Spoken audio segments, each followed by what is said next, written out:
Друзья, люди, которые не уважают Бога, не знают, что сделает Господь Бог.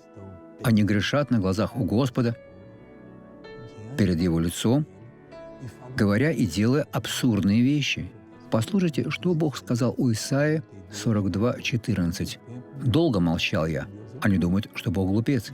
Терпел, удерживался. Теперь буду кричать, как рождающая. Все очень серьезно. Буду разрушать и поглощать все. Защите Бога, пока еще можете найти. Он ваш друг. Прежде чем помолиться, посмотрите это видео. Боль в колене и в позвоночнике. Как долго это длилось?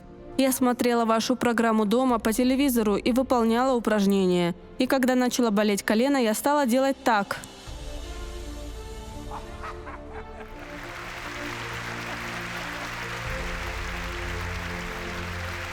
Вы здоровы, сестра? Аминь. Теперь помолимся, Отец. Мы взываем о Твоей милости к тому человеку, который грешит, который убежден, что святость не для него, что для него лишь негодное. Нет, Бог, святость для него. Я сейчас воспользуюсь Твоей властью. Я связываю все зло, что есть в вашей жизни. Я его изгоняю и говорю: будьте свободны. Уйди все зло. Во имя Иисуса. Благослови вас Бог.